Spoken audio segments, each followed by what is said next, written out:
दोस्तों, आज हम बात करने वाले हैं एक ऐसी शापित डॉल की जिसे आज भी ऑकल्ट म्यूजियम में बंद करके रखा हुआ है।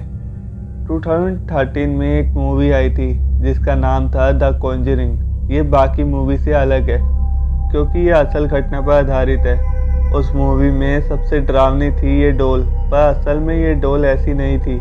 इस डॉल को डरावना बनाने के लिए डायरेक्टर ने इसे रीडिज़ाइन करवाया था।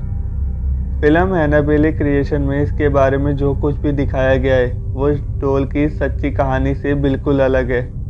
आज हम बात करने वाले हैं एनाबेला डॉल की सच्ची कहानियों के बारे में और उस घटनाओं के बारे में जिसको सुनकर आपके होश उड़ जाएंगे। आगे बढ़ने से पहले अगर आप इस चैनल पर पहली बार आए हैं तो चैनल को सब्सक्राइब कर दीजिए और बेल आइकन को ऑन कर दीजिएगा। इस चैनल पर आपको सच्ची घटना से रिलेटेड वीडियो देखने को मिलती रहेंगी।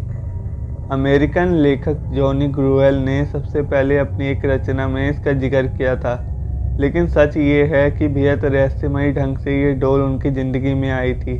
इसके बारे में जानकर आपको बेहद ताज्जुब होगा। ये बात उस वक्त की है जब लेखक जॉनी ग्रुएल बच्चों के लिए एक किताब की श्रृंखला की रचना करने जा रहे थे। उन्होंने रेसिडियन सीरीज नामक एक किताब के साथ एनाबेले डॉल को मार्केट में लॉन्च किया। उनकी ये किताब लोगों के लिए बेहद रोचक विषय थी। डॉल के पीछे छुपी अनोखी कहानी ने लोगों को इसे जानने के लिए मजबूर कर दिया। दरअसल जॉनी ने इस कहानी में अपने रियल इंसिडेंट के बारे में लिखा। ये बात उस वक्त की है जब जॉनी ग्रुएल को अपने घर के बैकयार्ड में एक डॉल मिली थी। जॉनी को समझ नहीं आ रहा था आखिर ये डॉल किसकी हो सकती है।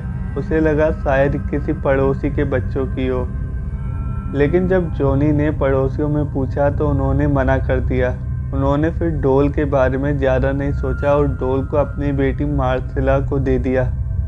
मार्सेला को वो डॉल बहुत पसंद आई और वो हर वक्त उससे खेलती रहती थी। जॉनी ने जब अपनी बेटी को डॉल के साथ खेलते हुए देखा तो उन्हें रेसिडियन स्टोरीज लिखने का आइडिया आया। पर दुख की बात यह थी कि 13 साल की उम्र में ही मार्सेला की मौत हो गई। उसकी मौत का कारण संक्रमित टीका बताया गया। मार्सेला की मौत के बाद जब रेसिडियन स्टोरीज को मार्केट में लाया गया तब उस डॉल का मॉडल भी बुक के कवर पेज पर छापा गया।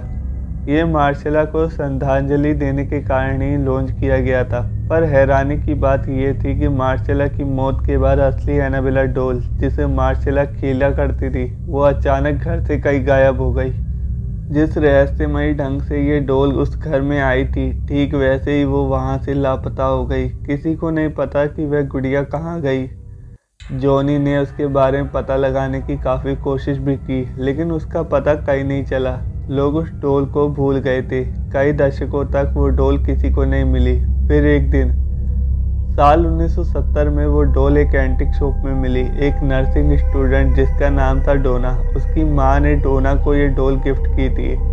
डोना कॉलेज जाती थी और नर्स की पढ़ाई कर रही थी। वह अपार्टमेंट में अपनी दोस्त एंजी के साथ रहती थी, लेकिन डोना ने डॉल को पाने के बाद से ही उसमें कुछ अजीब चीज़ें नोटिस की।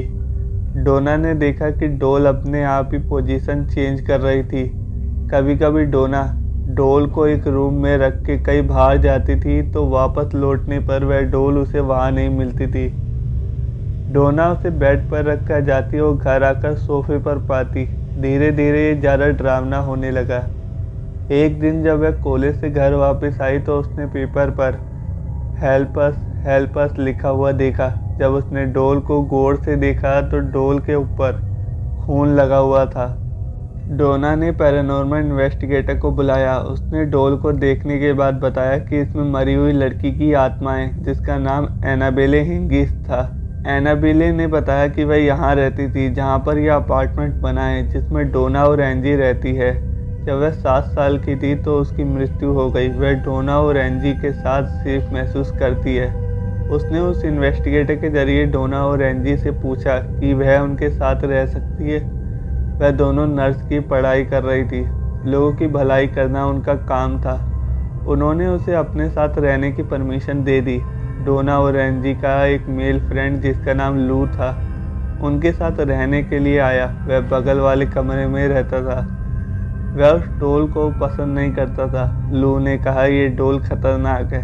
तब डोना और एंजी ने कहा वह बस 7 साल की बच्ची है जिसको मदद चाहिए। इससे हमें कोई खतरा नहीं, वह किसी को नुकसान नहीं पहुंचाएगी।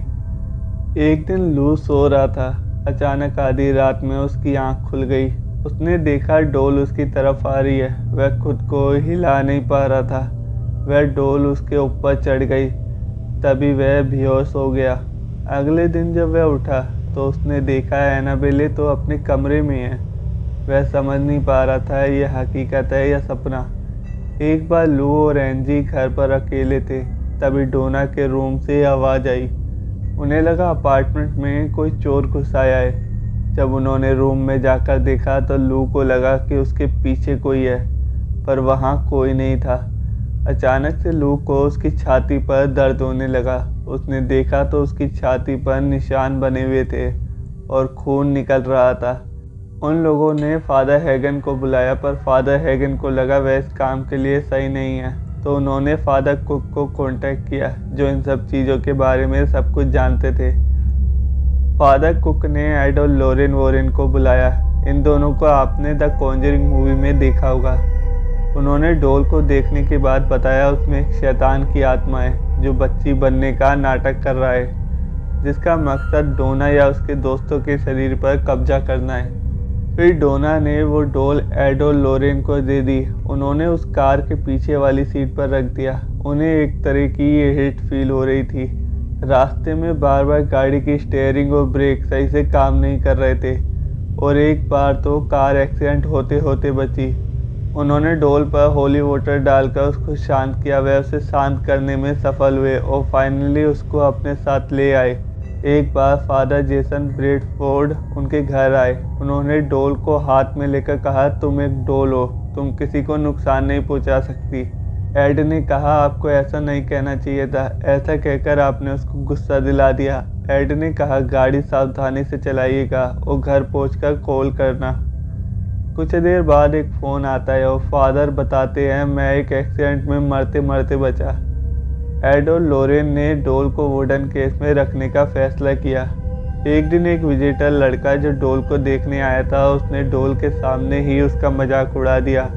जब वह अपनी दोस्त के साथ बाइक पर घर जा रहा था, अचानक उसकी बाइक का बैलेंस बिगड़ गया और वह पेड़ से जाकर टकरा गई। उसकी दोस्त तो बच गई, लेकिन उस लड़के की मौत हो गई। जब उसकी दोस्त से पूछा तो उसने बताया कि वह उस डोल के बारे में बात करते हुए जा रहे थे।